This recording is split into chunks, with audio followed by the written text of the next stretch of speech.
Hi everybody, it's Sandy Smith-Leyva, and this is an edition of Brain Food for Accounting Leaders. Today we're going to talk about the ABCs, and that stands for Activity, Belief, and Consequence. It is part of the body of knowledge around the topic of resilience. So let's break it down, the ABCs. It's really, really, really effective. If you've got negative thoughts or if you have something that disappointed you in your life, so that's when you would use it. The activity is something that happens. All right, so that's easy enough. Something happened. The belief, though, follows the activity, and it's only in your mind. You have a thought about the activity, which could be negative or positive. And then the consequence, well, what are the consequences of that belief? What's going to happen based on what you believe? There's a judgment, so to speak, after that. So what you do is you make an assessment of what will happen in the future due to the activity. So let's break down an event and see how the ABCs apply to it. So one thing that could happen in business is you're doing a lot of selling and you're getting prospects in the door, and not everybody's going to say yes, and you have a client or a prospect that says no. Maybe a client wants to stop doing business with you.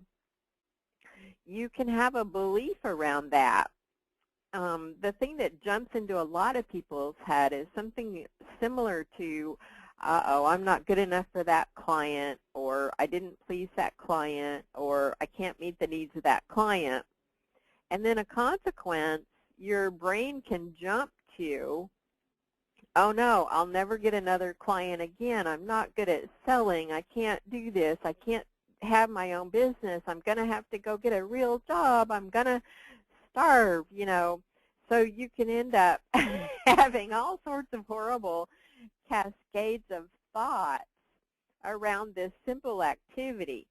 So the ABCs help you separate what's true and what's really happened from what your brain is making up and moving to, because it's really designed around survival and not success, if you remember.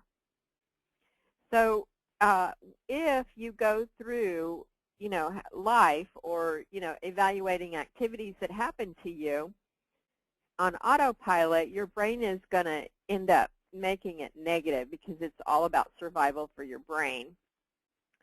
And the reasoning around that is when we get rejected by anybody, if we get rejected by a prospect or a client, it can mean getting kicked out of the tribe, which is a slow, sure death back in caveman days.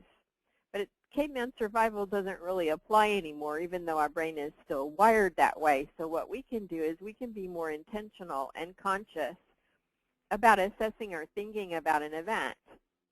Well, what really happened? The client said no. You can transform your belief as soon as you break it down and assess it. You can say, I wonder why the client said no. Maybe I can learn from it. Rather than beating yourself up about it, you can learn from it.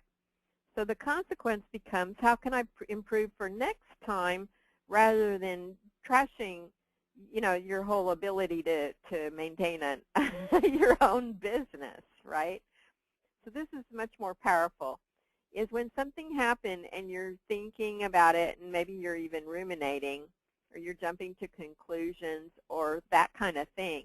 You can break it down into ABCs, the activity, the belief, and the consequence, and create a more powerful line of thinking for yourself. Here's another example. You made a client-facing mistake. That's the truth. That's the activity. Your belief may go to the client might fire you, and then the consequence could be I'll lose all my clients because I make mistakes. Well, the belief could be revised to, gee, we're all human. I can hope for forgiveness from this client. And then the consequence should probably be, how can I prevent this from going forward? And then you can even have a plan that says I'll work on an apology and figure out how to change my systems. All right, so that's the ABCs: activity, belief, consequence. Thanks, everybody. See you next week.